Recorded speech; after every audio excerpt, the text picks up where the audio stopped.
Actually, what does it mean to be productive? I know a lot of you have heard the word productive. Oh, I want to be productive. And even in the workspace, cutting down to 4 work days so that people can be more productive. Have you heard of this news? I think a couple of years back when COVID hit, there was a news where Microsoft cut down the number of work days just so it lets their employees to be more productive, to focus more on their lives. So when you focus more on your life, your productivity rises. How do you actually be more productive in your life? I'm not sure about you, whether you've asked yourself this question. Because for me, for a lot of times, I've asked myself, how can I be more productive? Is it by taking off more tasks off of my to-do list? Or is it by getting up at 5 a.m.? I just can't seem to find the perfect answer. But all I know is that I need to spend more time on myself and less time doing the things like work. So if that is what you are looking for, this channel is for you. The word productivity, what does it actually mean? Why I ask that is because back in secondary school, I used to go for biology classes and I was like really bad at biology. It was just like, oh man, I could have memorized this. Oh no, what the heck is this? What the hell is this? What? Till I went for tuition and met a really good tuition teacher. I'm not sure if he's watching this. That would be pretty cringe if he really watches this. But I think that is a really good example that I really want to share with you, because when I was 16 years old, the first year of biology, I was really bad at it. And then I went for tuition classes with this teacher who is also a doctor. So he knows a lot about those terms. So when we were learning biology in those classes, he would break them down into the words, like what does it mean, the prefix and suffix, for example. Give me a few examples of biological terms that you can break it down into suffix and prefix. HEPA means liver. Itis means inflammation. I still remember this itis, gastritis, whatever itis it is, it means inflammation. So I think it's really important to understand what productivity means so that we can actually dive deeper into making ourselves more productive. Because if you don't know what the basic, like the structure is, if you don't know the foundational knowledge, it's very difficult for you to go deep into it. That's what I experienced, and I think it would be really helpful. Okay, so according to the Bureau of Labor Statistics, productivity is a measure of economic performance that compares to the amount of goods and services produced, which is the output. Okay, let me just scrap this. Which means, how much are you putting in and how much are you getting out? Just that simple. Don't give me so complex definitions. Even when you're looking at the world, like what is happening in 2024, let's look at the world, like the big countries, US, China, and Russia, the 3 biggest countries in the world. So for China, what they are doing is, let's look at the hardware, which is trains.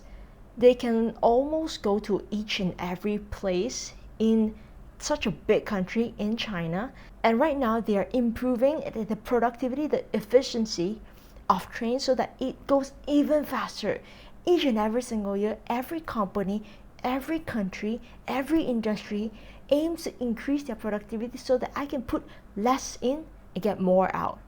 And we're looking into US, software part, AI, OpenAI, ChatGPT, what Sam Altman and his team made. They're using AI so that we humans can use less of our human brains into thinking simple concepts or simple things so that we can get more productivity out. A really simple example is drawings. You can even use DALL-E and just ask them to come up with a few examples, and from there you get your designer to just imitate that and change accordingly. This saves so much time. So those are some really big examples, US and China, too big that we cannot comprehend. But I want you to understand that the logic, the foundational knowledge behind it is productivity, is efficiency. And even on a personal level, like us individuals, we cannot do anything that is very impactful. I mean, at least for me, I can't change the world.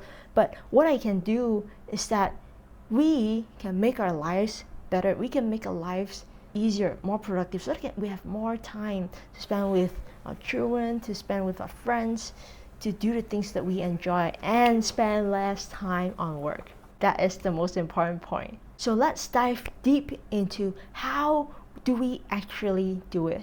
I've been doing this for a very long time, and this method, I really recommend you to try it out, which is to write down everything that you need to do the night before. So list them all out and go to bed. Because if you do this brain dump the night before, you will have a better chance of sleeping.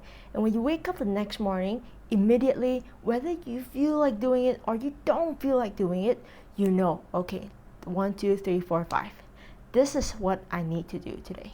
Whether you really accomplish everything in your to-do list or not, that is another story. But at least the night before, you can sleep better. At least the morning you wake up, you know what you need to do. So write down a list. It could be just a very, very simple to-do list. So there are a few tools that I use. One is Todoist, and one is pen and paper. Over the years, I've tried many different methods, on and off. Some work for a while, some don't work for a very long while. So this is experimentation.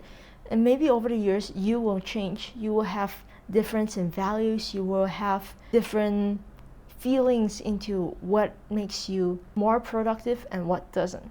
So be kind to yourself and test things out, because at this time, actually when I'm making this kind of videos, I'm not really just only teaching you guys.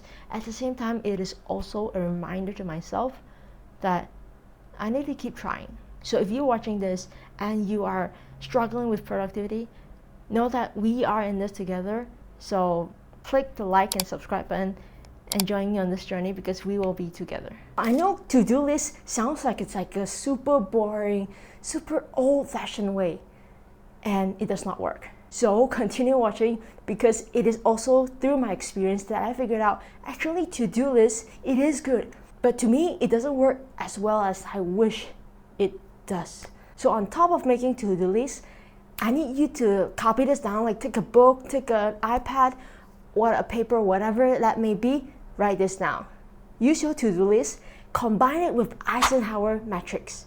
This is something that I figured out that I think it would be more useful than just a plain to-do list. So what is Eisenhower matrix? You know what? Let me just ask ChatGPT. Hey buddy, what is Eisenhower matrix? Could you explain it in a simple way? Sure. The Eisenhower matrix is a tool to help you prioritize tasks based on urgency and importance. It has 4 quadrants. 1, urgent and important. Do these tasks right away.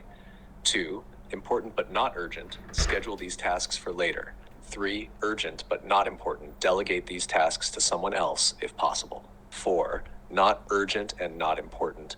Eliminate or minimize these tasks. It helps you focus on what really matters and manage your time effectively. All right, thanks. Goodbye.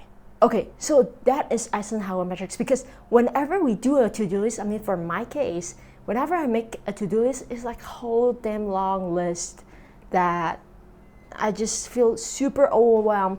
I don't know which one to start, which one to work on, and this will also affect our productivity, because when we feel so overwhelmed, it's just like, oh man, I don't know what to do first. Should I shoot this YouTube video first, or should I reply WhatsApp message first, or should I just reply my client's email? I don't know, man. There are just too many things to do. So from that list, take all the tasks, fill it in to the Eisenhower matrix, and then from there you will know which one to focus on, which one to delegate, which one to do tomorrow or next week. Because after shooting so many content ever since COVID hit, which is 2020 until now, I think the content in my channel is, it's just a really mixed rojak. So I want to put a stop to that by putting more value on the table, at the same time trying out productivity hacks, while also showing you guys how I actually do it, or what works for me, what don't. And from there you can pick it up, use it, change it, modify it, make it yours.